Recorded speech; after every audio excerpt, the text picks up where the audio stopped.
तीसरे कार्यकाल का पहला बजट 23 जुलाई को आ गया है और वित्त मंत्री निर्मला सीतारमण मंगलवार को अपना लगातार 7वां बजट पेश कर रिकॉर्ड बना रही हैं। अब आपको बता दें कि आम चुनाव के बाद आने वाले इस बजट में सरकार की घोषणाओं पर सबकी नज़र है और इस बार के चुनाव परिणामों में केंद्र में 10 साल तक बहुमत के साथ सत्ता पर काबिज रही बीजेपी को बहुमत से कम सीटों से संतोष करना पड़ा है। सत्ताधारी दल के सीटों में कमी का सबसे बड़ा कारण जनहित के मुद्दों पर केंद्र की अनदेखी को माना जा रहा है। तो क्या किसानों, महिलाओं और युवाओं के लिए इस बजट में खजाना खोल देगी सरकार? बताते हैं आपको। चुनाव से पहले विपक्षी दलों ने किसानों, बेरोजगारी की मार झेल रहे युवाओं, महिलाओं, नौकरी पेशा लोगों की परेशानियों से जुड़े मुद्दों पर सरकार को घेरा और काफी हद तक अपने मकसद में सफल भी रहे। ऐसे में अब ये देखना बहुत ही दिलचस्प होगा कि इन वर्गों के लोगों को सरकार इस बार के बजट में क्या तोहफा देती है। जानकारों का मानना है कि अपने तीसरे कार्यकाल के पहले पूर्ण बजट में सरकार महिलाओं, किसानों और युवाओं के लिए खजाना खोल सकती है। युवाओं के लिए रोजगार बढ़ाने के नए उपाय बजट में दिखाई दे सकते हैं, तो वही महिलाओं को लखपति बनाने की भाजपा की योजना को आगे बढ़ाने के लिए सरकार भारी निवेश की घोषणा कर सकती है। बजट से पहले इन वर्गों के लोगों को सरकार से अपनी अपनी अपेक्षाएं हैं, तो उस पर भी नजर डालते हैं कि किसानों को बजट से क्या अपेक्षाएं हैं।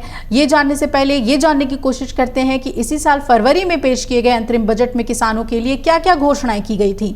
तो लोकसभा चुनाव से पहले पेश हुए अंतरिम बजट में वित्त मंत्री ने ग्रामीण विकास पर जोर देते हुए अपने बजट भाषण में बताया था, किसान हमारे अन्नदाता हैं। अंतरिम बजट में वित्त मंत्री ने फसल कटाई के बाद की गतिविधियों में निजी और सार्वजनिक निवेश को बढ़ावा देने का ऐलान किया था। इसके साथ ही सभी कृषि जलवायु क्षेत्रों में नैनो डीएपी के इस्तेमाल के विस्तार की बात कही गई थी। तिलहनों के लिए आत्मनिर्भरता हासिल करने के लिए आत्मनिर्भर तिलहन अभियान शुरू करने का ऐलान किया गया था। डेयरी विकास के लिए व्यापक कार्यक्रम बनाने की बात कही थी और इसके साथ ही जलीय कृषि उत्पादकता बढ़ाने, निर्यात दोगुना करने और ज़्यादा से ज़्यादा रोजगार के अवसर पैदा करने के लिए प्रधानमंत्री मत्स्य संपदा योजना के कार्यान्वयन को भी आगे बढ़ाने की चर्चा की गई थी। अब मत्स्य पालन के क्षेत्र के लिए 5 एकीकृत एक्वा पार्क स्थापित करने का भी ऐलान वित्त मंत्री ने किया था। अब बता दें कि बजट से पहले किसानों के प्रतिनिधियों, कृषि विशेषज्ञों और कृषि से जुड़े विभागों के शीर्ष अधिकारियों से वित्त मंत्री ने मुलाकात की, उनके सुझाव लिए और कृषि और किसानों को मजबूत बनाने के लिए उनके विचार समझे। किसानों की बजट से अपेक्षाओं के बारे में बात करते हुए कृषि विशेषज्ञ देवेंद्र शर्मा ने अमर उजाला से कहा कि उदारीकरण के बाद से केंद्र सरकारों का पूरा ध्यान बाजारों और बड़ी कंपनियों के विकास की ओर केंद्रित रहा है। इसका असर ये हुआ है कि देश का बहुसंख्यक युवा आज भी बेरोजगार है। किसानों की आर्थिक स्थिति बद से बदतर हुई है। इसका असर ये हुआ है कि रोजाना किसान खेती छोड़ने पर मजबूर हो रहा है, वो मजदूर के रूप में जीवन यापन करने को मजबूर हुआ है। उन्होंने ये भी कहा कि यदि देश की आर्थिक तस्वीर बदलनी है तो केंद्र सरकार की प्रमुखता में कृषि होनी चाहिए, जो आज भी हमारे देश की लगभग 60% आबादी के जीवन यापन का मुख्य जरिया है। उन्होंने कहा कि न्यूनतम समर्थन मूल्य उपलब्ध कराकर किसानों को बड़ी मदद दी जानी चाहिए और देश के करीब 12 साल पहले तक महिलाओं के लिए अलग टैक्स की सुविधा थी।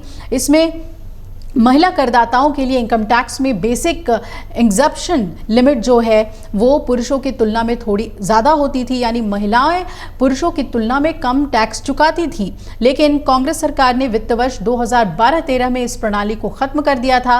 तब सरकार ने महिलाओं और पुरुषों दोनों के लिए समान टैक्स स्लैब पेश किया था। तब से महिलाओं के लिए कोई अलग आयकर स्लैब नहीं है। हालांकि इस बार महिलाओं को मोदी सरकार से उम्मीद है कि महिलाओं के लिए एक अलग से टैक्स स्लैब आएगा।